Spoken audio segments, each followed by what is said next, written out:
Discover the world के मुअज़्ज़िज़ दोस्तों, अस्सलाम वालेकुम। नाज़रीन, पाकिस्तान और इसराइल दो ऐसी रियासतें हैं जो एक नजरिए पर बनी हैं। पाकिस्तान इस्लाम के नजरिए पे, जबकि इसराइल यहूदियत और सहूनियत के नजरिए पे। ये दोनों नजरियात एक दूसरे का उलट हैं और इनका टकराव हमेशा हर दौर में रहा है। क़याम पाकिस्तान के अवाइल में ही इस बात का ऐलान कर दिया गया था कि पाकिस्तान कभी इसराइल जैसी मुतनाज़ मुमलिकत को तस्लीम नहीं करेगा, और ये अल्फाज किसी और के नहीं बल्कि बाबाए कौम हजरत मोहम्मद अली जिन्ना रहमतुल्लाह अलैह के थे। अव्वल दिन से इसराइल पाकिस्तान से खायफ था और पाकिस्तान का वजूद उसके लिए बायसे तस्लीम नहीं था। पाकिस्तान के पहले वज़ीर आज़म लियाकत अली खान को एक बड़ी रकम बतौर इमदाद पेश करने का लालच दिया गया था, जो कि उस वक्त अरबों की मालियत थी, और शर्त रखी गई थी कि वो सिर्फ एक बार अपनी जुबान से इसराइल को तस्लीम करने का ऐलान कर दें। लेकिन लियाकत अली खान ने उस वक्त बड़ी सख्ती से ये बात वाज़े की थी कि ऐसा होना किसी सूरत भी मुमकिन नहीं है। पाकिस्तान कभी इसराइल को तस्लीम नहीं करेगा। अब यहाँ सवाल ये उठता है कि आखिर इसराइल को ऐसी भी क्या आफत आन पड़ी थी कि सारी दुनिया को छोड़कर इसराइल पाकिस्तान से ही खुद को क्यों तस्लीम करवाना चाहता था। ये बहुत ही आम सवालात हैं। ख़वातीनो हज़रात, पाकिस्तान बनने के चंद साल बाद इसराइल के वज़ीर आज़म ने इसराइली कौम को मुखातिब करके कहा था कि तुम्हें अरबों से कोई खतरा नहीं, तुम्हें खतरा सिर्फ पाकिस्तान से है। पाकिस्तान के वजूद को मिटाना होगा।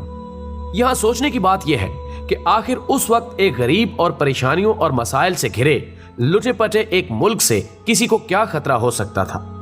उस वक्त पाकिस्तान के पास कोई इतने जदीद हथियार भी नहीं थे, ना ही एटम बम का तस्वुर था। अरब ममालिक तो उस वक्त भी तेल और कुदरती वसाइल से माला माल थे, इसराइल को टक्कर देने की पोजीशन में भी थे।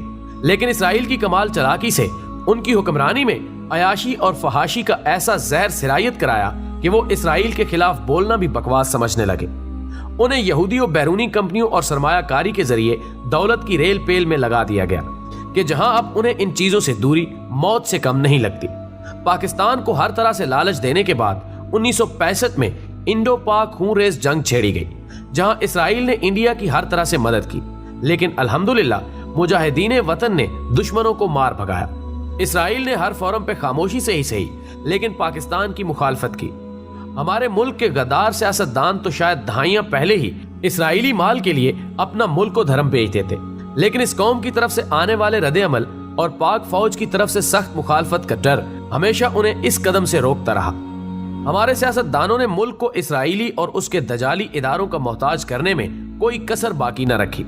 ये इसराइल का हाथ ही था कि 1971 में आप दो लख्त हो गए। IMF जैसे दजाली इदारों ने पाकिस्तान पर अपने खजानों के मुंह खोल दिए ताकि हमारे हुक्मरान खुल के माल मार सके और आखिर में इस मुल्क को लागर करके अपना मोहताज बना लिया जाए। हम लोग शायद हमारे नबी पाक सल्लल्लाहु अलैहि वसल्लम की अहादीस मुबारका को इतनी तवज्जो और समझ बूझ से नहीं पढ़ सके जितना कि यहूदी। न्यू वर्ल्ड ऑर्डर एक टर्म यूज की जाती है, हम लोग इस पे अक्सर बहस करते हैं, लेकिन इसका असल मतलब कम लोग ही जान पाते हैं। असल में न्यू वर्ल्ड ऑर्डर ही असल वजह है कि यहूदी पाकिस्तान के पीछे पड़े हैं कि कुछ भी ले लो लेकिन हमें तस्लीम कर लो। न्यू वर्ल्ड ऑर्डर एक ऐसा नजरिया है जो कि एक मजहब है जिसमें सिर्फ दजाल की हाकमियत है और यहूदी जो चाहें वही होगा। इस न्यू वर्ल्ड ऑर्डर के तहत दुनिया के हर मुल्क को उसके ताबे होना होगा और दुनिया के हर मुल्क को अपने आईन, अपने मजहब से दस्तबरदार होना होगा। सारी दुनिया का बस एक ही मजहब पे इत्तेफाक होगा, बदले में दुनिया जहान के खजाने आपके कदमों में होंगे और वही कुछ होगा जो दजाल और उसके चेलों की मर्जी होगी।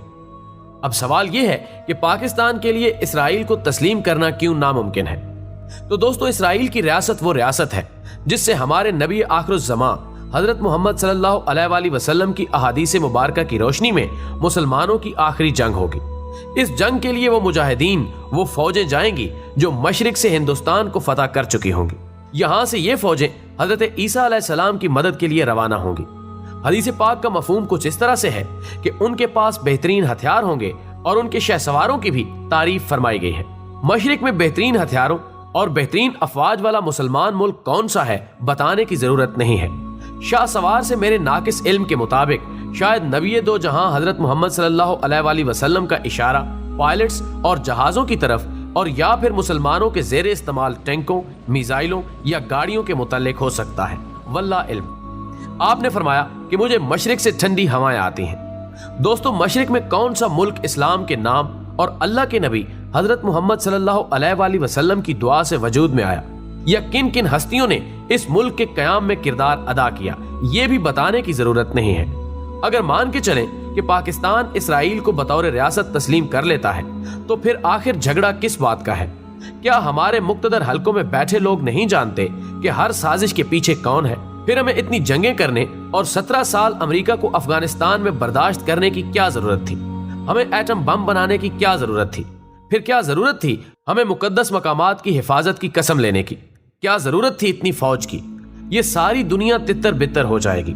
अगर आज इसराइल को तस्लीम करने का ऐलान कर दो, अगले 5 मिनट में पाकिस्तान के खिलाफ होने वाली किसी साजिश का नामो निशान नहीं होगा। दुनिया की हर नेमत पाकिस्तानियों के कदमों में होगी, क्योंकि इस्लाम से आप दस्तबरदार हो चुके होंगे और दजाल का रास्ता साफ हो जाएगा। दुनिया में मौजूद आपके मुखालिफीन आप पे शीरो शकर होंगे। अगर पाकिस्तान इसराइल को तस्लीम करता है तो यहूदी न्यू वर्ल्ड आर्डर में कामयाब हो जाएंगे। सिर्फ पाकिस्तान ही वो वाहिद इस्लामिक मुल्क है जो इनकी कारस्तानियों को तस्लीम नहीं करता। अगर वो भी इन्हें तस्लीम कर ले तो पीछे बचा ही क्या। एक आखिरी बात, 2020 तक इसराइल को हर हालत में न्यू वर्ल्ड आर्डर को लागू करना है। इस दौरान आपको सबसे ज्यादा आपकी फौज के खिलाफ किया जाएगा, क्योंकि न्यू वर्ल्ड आर्डर और दजाल के रास्ते में यही सबसे बड़ी रुकावट है।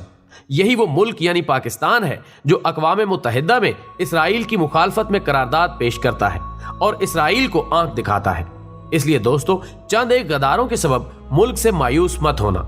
ये फौज, हुकूमत और अवाम में इख्तिलाफ पैदा करने के मुंतशिर हैं। अब आगे आप पे मुनासिर है आपका कितना ज़र्फ है। अल्लाह पाक पाकिस्तान की हिफाजत फरमाए और इसे दुश्मन की गंदी नजरों से महफूज रखे, आमीन।